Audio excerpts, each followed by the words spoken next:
Bien, el día de hoy nos toca proseguir con el estudio del Evangelio de San Juan y ya entramos al capítulo 3, Cristo el Maestro, Cristo el Maestro. Así que vamos a buscar nuestras Biblias, Juan el capítulo 3, y vamos a leer los versículos del 1 hasta el 15.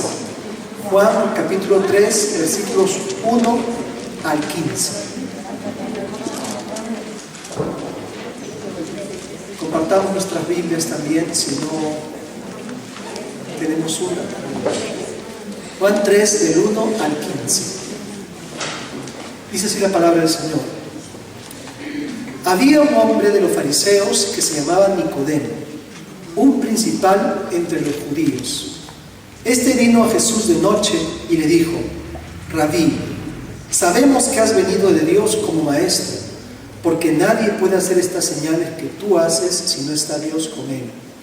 Respondió Jesús y le dijo: de cierto te digo, que el que no naciere de nuevo no puede ver el reino de Dios. Nicodemo le dijo: ¿cómo puede un hombre nacer siendo viejo? ¿Puede acaso entrar por segunda vez en el vientre de su madre y nacer? Respondió Jesús: de cierto te digo, que el que no naciere de agua y del Espíritu no puede entrar en el reino de Dios. Lo que es nacido de la carne, carne es, y lo que es nacido del Espíritu, Espíritu es. No te maravilles de que te dije: os es necesario nacer de nuevo. El viento sopla de donde quiere y oyes su sonido, mas ni sabes de dónde viene ni a dónde va. Así es todo aquel que es nacido del Espíritu. Respondió Nicodemo y le dijo: ¿cómo puede hacerse esto? Respondió Jesús y le dijo: ¿eres tú maestro de Israel y no sabes esto? De cierto te digo, que lo que sabemos hablamos y lo que hemos visto testificamos y no recibís nuestro testimonio. Si os he dicho cosas terrenales y no creéis, ¿cómo creeréis si os dijere las celestiales? Nadie subió al cielo, sino el que descendió del cielo, el Hijo del Hombre que está en el cielo. Y como Moisés levantó la serpiente en el desierto, así es necesario que el Hijo del Hombre sea levantado, para que todo aquel que en él cree no se pierda, mas tenga vida eterna. Amén. Vamos a orar, vamos a pedir al Señor que nos hable. Sí, Señor, te honramos en este momento y proclamamos tu grandeza, Padre. Dios, queremos pedirte con todo nuestro corazón que el día de hoy hagas una obra en nuestros corazones, Señor, también. Padre, porque a veces ellos se vuelven como una piedra, Dios. Pierden la sensibilidad y pierden el calor que tu presencia da. Pero sabemos, Señor, que cuando venimos a ti y cuando, Señor, nos confrontamos contigo, tu fuego y tu calor, Señor, nos dan vida y nos renuevan. Señor, por eso en este momento queremos estar atentos a tu palabra, Dios. Quita de nuestra mente toda distracción, Señor. Y oramos, Padre, para que también reprendas al enemigo y a sus huestes de maldad que quieren distraernos, Señor, de escuchar tu palabra. Dios amado, estamos aquí, Señor, con la conciencia de que cuando nos reunimos en tu nombre y lo invocamos, Señor, tú estás en medio nuestro, como dice tu palabra. Gracias, Jesús, manifiéstate. En tu nombre oramos, Señor. Amén. Amén. Amén. Hace muchos años estudié un curso que se llamaba Evangelismo Explosivo, que más o menos era una forma, un método de evangelizar, de transmitir las buenas nuevas del Señor. Y una de las maneras que enseñaba este método era hacerle una pregunta a las personas. La pregunta era esta. Eran dos preguntas en realidad. La primera era esta: si tú murieras el día de hoy, ¿dónde crees que iría tu alma? Si tú murieras el día de hoy, ¿dónde crees que iría tu alma? Y si fuese ante Dios y Dios te preguntase: ¿por qué crees tú que debo de darte la vida eterna? ¿Qué responderías? Son preguntas tremendas y situaciones que se plantean a modo de un interrogante, pero que será una realidad. O sea, llegará el día en que tengamos que enfrentarnos a Dios. Llegará el día en que estemos frente al Señor. Y entonces, ¿cuál será el destino de nuestra alma? ¿O alguno aquí tiene expectativa de vivir más de 100 años? 200 años, 300. No, o sea, llegará el momento en que esta vida que es corta termine, pero según entendemos en la palabra de Dios, esta vida es solamente un pequeño paréntesis en la eternidad, porque hemos sido creados con destino eterno. Algunos dicen que el infierno no existe y que la condenación no existe, y da un montón de argumentos para pensar esto. Pero en realidad, cuando leemos la palabra de Dios, la Biblia y el Nuevo Testamento nos dicen en reiteradas ocasiones que la vida eterna existe y que hay algunos que irán a salvación y hay otros que irán a condenación. Eso enseña la Biblia. Ahora, la gente lo puede creer o no, pero Jesús lo enseñó. Y que el destino se define aquí. O sea, nadie debe de imaginar que después de muerto recién se sabrá. No, realmente el destino de uno se define acá. Porque Jesús dijo, el que cree tiene vida eterna, no dijo tendrá. O sea, se define acá, más el que rehúsa creer ya ha sido condenado. Entonces, yo te pregunto, así como me enseñaron a mí, si hoy día fuese el último día de tu vida, ¿dónde crees que irías?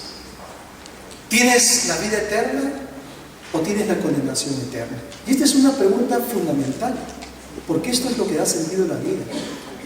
Esto es lo que da sentido a la vida. Para esto vino Jesús, vino a salvarnos.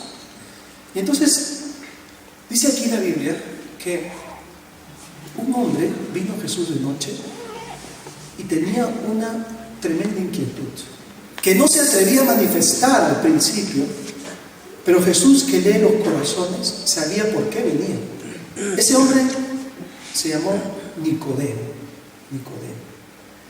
Este hombre, dice la Biblia, que era fariseo y que era un principal entre los judíos. O sea, era un hombre importante dentro del pueblo judío. Él era miembro del Sanedrín, era de la gente, digamos, de élite dentro del pueblo judío. Este hombre era un religioso, era un fariseo, era un principal. Este hombre se había dedicado a vivir para cumplir la ley de Dios, porque los fariseos, en su deseo de alcanzar la eternidad o de alcanzar la presencia de Dios, eran extremadamente rigurosos en cumplir la ley de Moisés. Ustedes saben que los mandamientos que todos conocemos son 10, ¿no? Pero hay muchos más mandamientos. Se piensa que hay más de 600 mandamientos. Pues los fariseos se dedicaban a cumplir rigurosamente cada uno de los mandamientos. Y es más, a veces ya con exageración. Por ejemplo, hay un mandamiento que dice que no debemos de trabajar el día de reposo. Entonces, los fariseos se habían preocupado junto con los escribas en determinar qué es trabajo entonces. Ellos decían que el día sábado, que era el día de reposo, ni siquiera había que mirarse al espejo, porque si te encontrabas una cana y la arrancabas, estabas trabajando. Entonces, imagínense lo que yo tendría que trabajar. O que el día de reposo no podría caminar una persona más de una calle. Si caminaba más de una calle, entonces ya estaría trabajando. Tampoco se podía sacar agua de un pozo porque depende de la cantidad o la dimensión del recipiente, ya sería un trabajo. Entonces, el afán de ellos por alcanzar la comunión y la presencia de Dios les había llevado ya a la exageración en el cumplimiento de los mandamientos. Por eso Jesús decía, sois capaces de colar la pimienta y el comino. Pero estos hombres nunca tenían certeza en esta vida de si alcanzarían la otra o no. Es también lo que ocurre el día de hoy, porque hay muchas religiones que la gente sigue, pero que no le da certeza de lo que será su destino eterno. La gente dice, Dios dirá. O sea, después de mi muerte ya se definirá.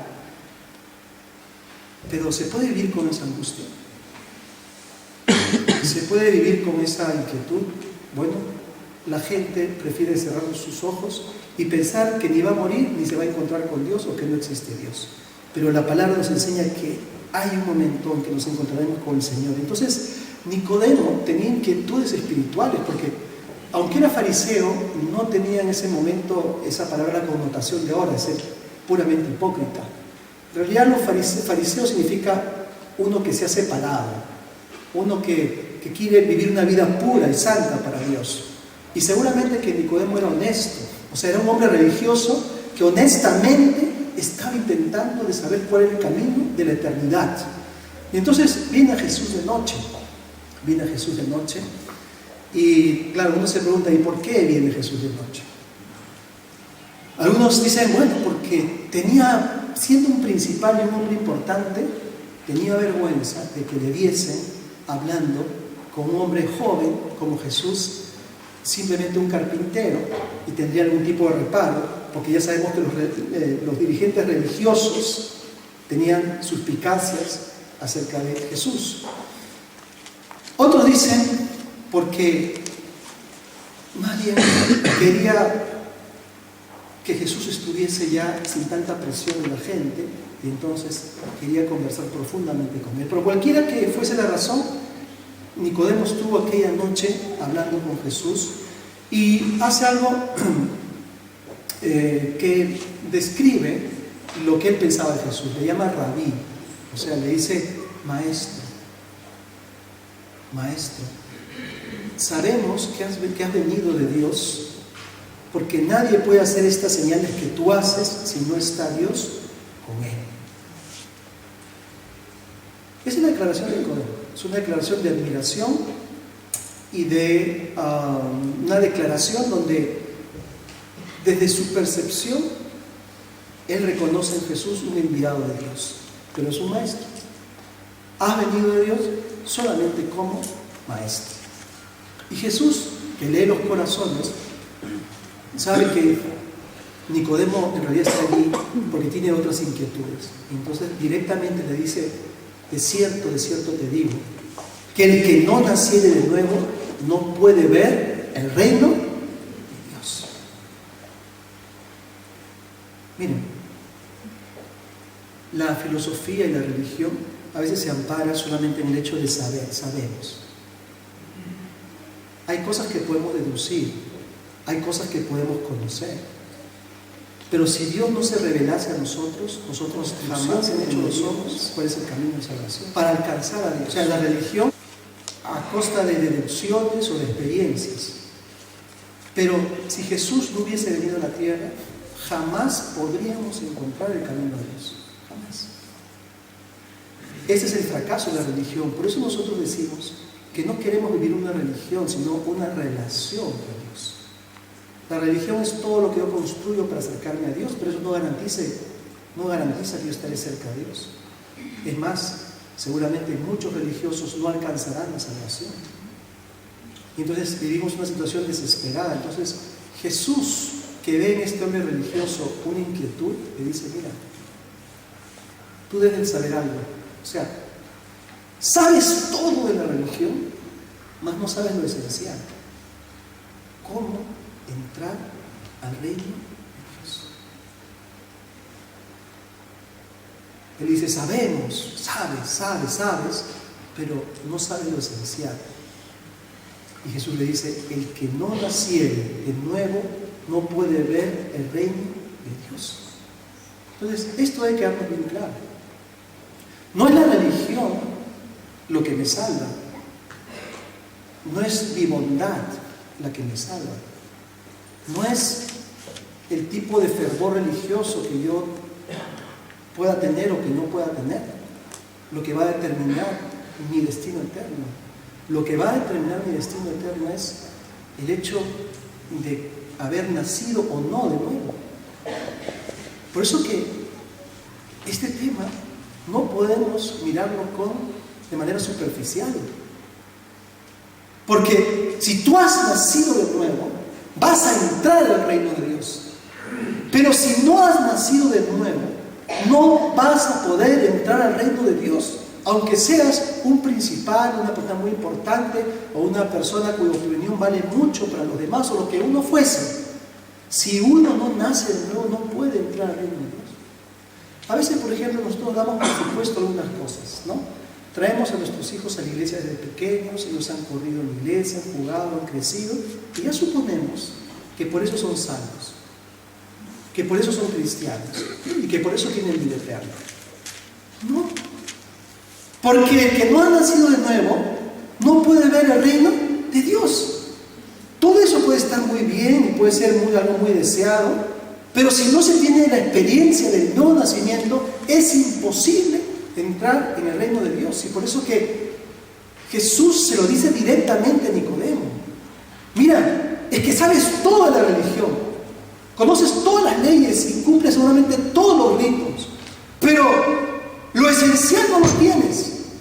No has nacido de nuevo, le está diciendo Jesús. El que no naciere de nuevo no puede ver el reino de Dios. Entonces Nicodemo replica y dice: ¿cómo puede un hombre nacer siendo viejo? ¿Puede acaso entrar por segunda vez en el vientre de su madre y nacer? Yo les digo, les pregunto, ¿Nicodemo ha entendido?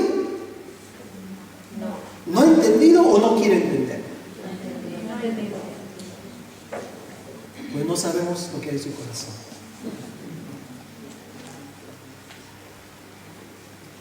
Porque Jesús no se está refiriendo a un segundo nacimiento físico, material. Jesús evidentemente no está hablando de una vida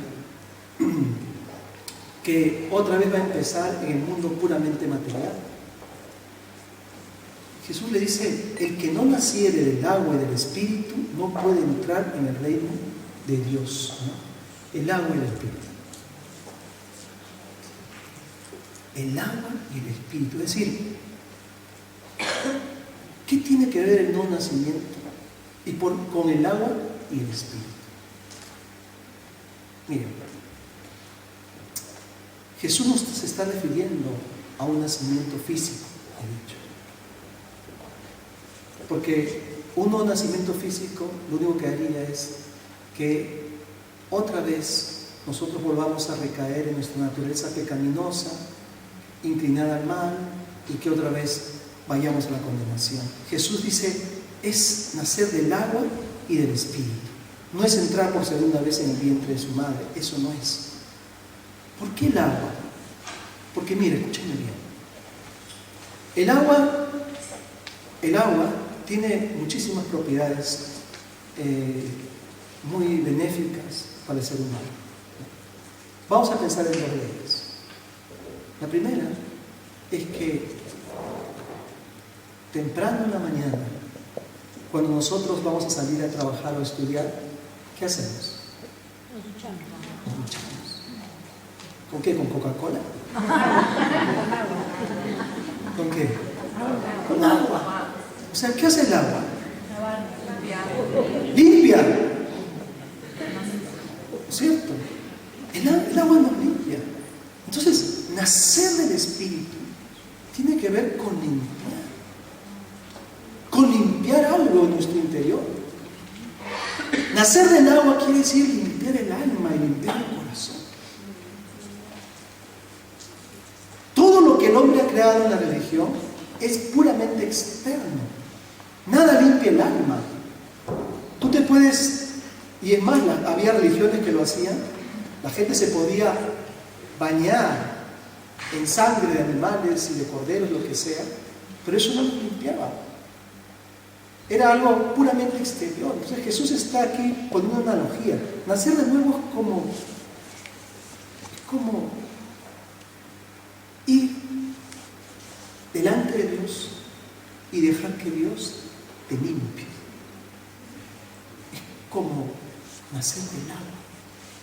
es que Dios limpie tu corazón, es que Dios limpie tu alma. Porque hay un error gravísimo en mucha gente, y esto es: cuando yo esté bien, voy a buscar a Dios.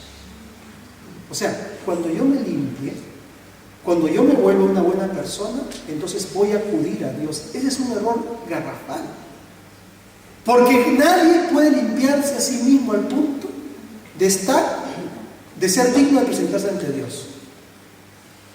Uno tiene que ir a Dios manchado y sucio, porque es Dios el único que puede limpiar nuestro corazón. Yo sé que posiblemente tú tienes manchas que están allí en tu alma y que las llevas hace muchos años, hace mucho tiempo, y has tratado de quitártelas y limpiarlas. Tienes que nacer del Espíritu. Es nacer del agua. Ahora, el agua no solamente nos limpia, sino que hace. Por ejemplo, ahora yo que estoy con la garganta seca, refresca. ¿No es cierto? Mira, nacer del Espíritu es reconocer que sin Dios mi alma está seca. Mi alma está seca. Y que solo Dios es el agua viva que puede refrescar mi ser. Y puede hacer que en mí nazca algo que yo no he tenido. El agua produce vida espiritual. Por eso Jesús decía esto. Escuchen. Jesús decía: el que cree, de su interior correrán ríos de agua viva. Entonces, nacer de nuevo quiere decir, en primer lugar, que yo debo de ir hacia Dios, y Dios hará una obra tan grande dentro de mí que esa obra consistirá en que Él me va a limpiar, o sea, me va a purificar, me va a bañar, me va a sumergir, y entonces todo mi ser quedará absolutamente limpio y reluciente. Mi alma será nueva. Va a dar tal toque a mi interior que en verdad sentiré que hay una nueva vida emergiendo aquí. Hay una cosa que están haciendo, hay algo que es distinto, hay algo que es diferente, que jamás he experimentado. Dice, y esto será nacer del agua y del Espíritu. Miren, en el original, la palabra espíritu y viento es lo mismo. Es lo mismo. Viento y espíritu. Entonces, el que nace de nuevo es nacer del Espíritu, que es como el viento. Ahora, bueno, entendemos un poco esto de los vientos y todo eso, pero tenemos que ser expertos o tenemos que investigar mucho para llegar a la comprensión de cómo se generan las tormentas, los vientos y todo esto. Pero en realidad, lo que sabemos, así digamos por experiencia, es lo siguiente: que el viento, uno no sabe cómo se origina, uno no sabe ni de dónde viene ni a dónde va, como dijo Jesús, pero lo que uno sí puede ver son los efectos que produce el viento. ¿No es verdad? ¿Quién ve el viento? Nadie ve el viento. Pero tú sabes del viento porque lo sientes y además ves los efectos. Tú sabes que hay viento, puedes estar en tu casa con las ventanas cerradas, pero sabes que afuera está el viento soplando fuerte porque ves que las hojas de los árboles se mueven, ¿no es cierto? Que los papeles por ahí también vuelan. Y dices, está corriendo mucho viento, está soplando el viento. Entonces, cuando uno nace de nuevo, uno puede percibirlo porque en tu vida comienzan a ocurrir cosas que todos son capaces de atestiguar que algo distinto está pasando en tu interior. Algo está ocurriendo. No saben cómo explicarlo porque es como el viento, pero algo está el Señor haciendo en tu corazón y la gente comienza a ver los efectos. Mira, cuando alguien tiene un encuentro con Dios, tú comienzas a notar ciertas marcas y señales. Por ejemplo, notas que quiere estar entre el pueblo cristiano, que quiere orar, que quiere estudiar la Biblia, que cuando hace algo malo su conciencia está muy sensible y no quiere volver a cometerlo. No sabes qué está pasando en su interior, es como el viento, pero tú notas que está emergiendo una nueva persona, una persona distinta. Nacer de nuevo es como ser sometido al viento en su acción. Entonces el Espíritu de Dios te lleva y te transforma.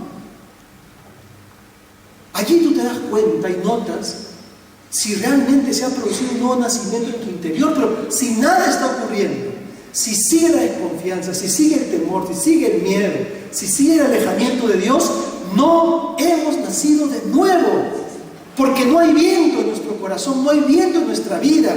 Y por más que uno puede estar, repito, y ser un fariseo, estar en la religión, sea cual fuese, si no hay efectos, entonces no hay vida eterna, porque nacer de nuevo es nacer del agua y del Espíritu. O sea, una limpieza tan honda, tan profunda, una sensación tan grande de arrepentimiento, de perdón, que sientes realmente que todo ha empezado otra vez.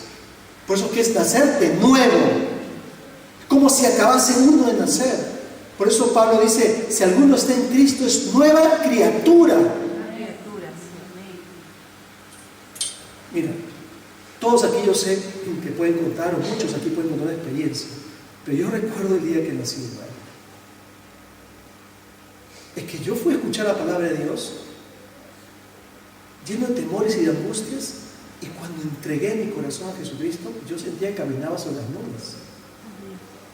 Como que se hubiese caído un peso grande, enorme de mi espalda, y como que podía volar. Y entonces la Biblia, que antes me aburría, me atraía. Algo había sucedido que yo no podía explicar, pero había nacido de nuevo. Esto no lo puedo producir uno. Esto solamente lo puede producir Dios. Entonces yo te diría, te diría hoy, si tú no ves efectos de la obra de Dios en tu corazón, es un motivo serio para preocuparse. Porque ¿qué le vale a Nicodemo? Haber seguido los 617 mandamientos, ser un principal entre los judíos, haber practicado tantos ritos, tantos sacrificios, haber vivido tantas Pascuas judías, haber hecho tantas cosas, si está llegando al final de su vida, es una persona mayor y está condenado. ¿De qué le sirvió su religión si cuando se acerca a Jesús no sabe ni cómo entrar al reino de los cielos? Entonces, yo creo que esto es algo vital y es algo serio. Nosotros hacemos mucho énfasis, ustedes saben, en tener una moral, una conducta cristiana, en vivir bien en esta tierra, pero eso es algo secundario, porque si lo principal no está determinado, o sea, si yo no tengo conciencia de cuál es mi destino eterno y a dónde iré, todo lo demás es haber sido feliz en un barco que se está hundiendo y nada más. Tienes que nacer de nuevo. Por eso Jesús, que ama a las personas, ve a Nicodemo y seguramente lo mira con misericordia y dice, mira, puedes haber sido fariseo, principal, lo que sea, pero el que no naciere del agua y del Espíritu no puede ver el reino de Dios. Le dice, lo que es nacido de la carne, carne es. Lo que es nacido del Espíritu, Espíritu es. No te maravilles de que te dije, os es necesario nacer de nuevo. El viento sopla de donde quiere y oye su sonido, mas ni sabe de dónde viene ni a dónde va. Así es todo aquel que es nacido del Espíritu. Bueno, Nicodemo ya se convenció de que no es un nacimiento físico, es nacimiento del Espíritu, el agua y el Espíritu. Y le dice, ¿vale? Entonces, ¿cómo puede hacerse esto? O sea, ¿cómo puede venir a mi vida ese cambio, esa transformación, esos efectos, esa limpieza? ¿Cómo? Y Jesús tiene que decirle, eres tú maestro de Israel y no sabes esto. Es tremendo porque yo me desmayaba ahí. Como que me dijeran, eres tu pastor y no sabes cómo alcanzar la vida eterna. Se supone que eso es lo que deberías saber por encima de todo. Porque el maestro tiene una gran responsabilidad. O sea, es la tragedia que el predicador que está recomendando un camino, él mismo no transite por ese camino. O sea, es terrible que quien evangeliza y que habla de Dios y que habla de un culto no haya experimentado ese Dios. Es terrible que toda la vida me haya pasado en la iglesia y no haya conocido al Señor de la iglesia y que mi vida siga siendo tan miserable como siempre. Eres tú maestro de Israel y no sabes estas cosas. Yo creo que Jesús no quería avergonzar a Nicodemo. Él nunca lo hizo. Quería abrir los ojos. Le dice, de cierto te digo que lo que sabemos hablamos y lo que hemos visto testificamos y no recibís nuestro testimonio.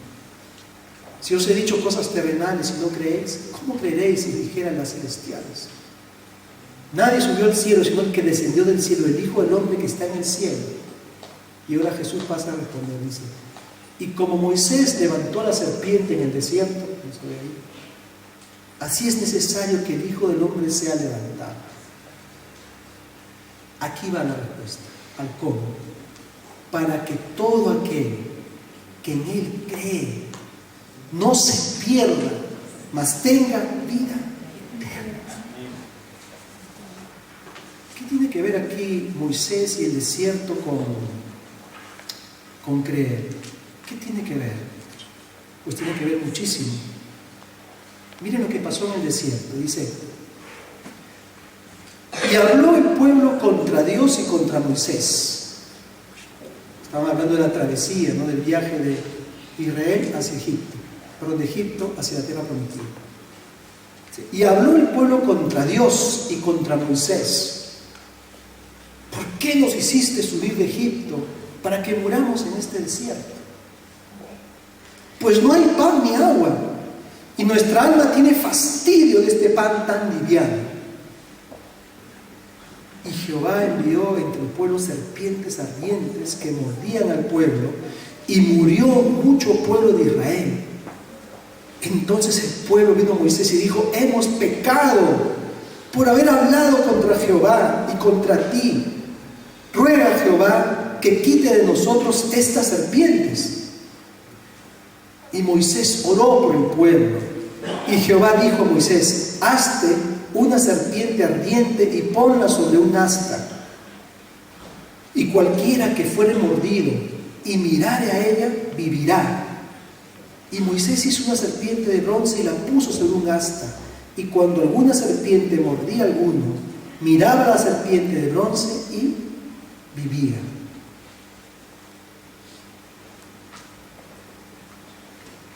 El pueblo de Israel, como dice aquí el texto, pues no entendía que Dios lo estaba llevando a la liberación de una tierra prometida. Y como les tocó vivir un tiempo de pruebas y dificultades, lo que dijeron fue, sin Dios estábamos mejor. Comíamos bien y no este pan liviano que es el maná. No eran capaces de entender que era necesario hacer esa travesía difícil porque les esperaba una tierra de provisión. Esa travesía difícil probó su corazón y demostró que aunque físicamente ahora eran libres, en su corazón seguían siendo esclavos y querían volverse a Egipto. Y murmuraron contra Dios que les estaba dando la salvación. Y entonces la justicia de Dios se enciende y comienzan a morir. Se enciende y salen serpientes ardientes, dice la palabra, venenosas, mordían a la gente y comienzan a morir. Y Moisés, que es ejemplo de intercesor, ora al Señor, le dice, no, Señor.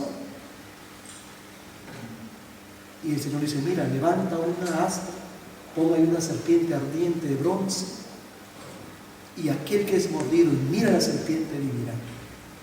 Jesús dice, así como Moisés levantó la serpiente en el desierto, así es necesario que el Hijo del Hombre sea levantado, para que todo aquel que en Él cree no se pierda, mas tenga vida eterna.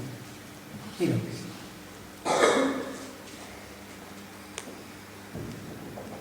este mundo es como vivir entre serpientes. O sea, tú no te das cuenta, o la persona que no tiene a Dios no se da cuenta, que debajo de sus pies hay una compuerta al infierno.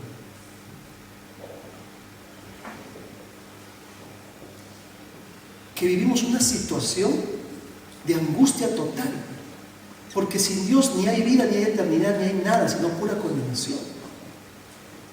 Y esas serpientes les pican y les hacen daño, y no hay esperanza ninguna, realmente. Dice aquí el Evangelio de Juan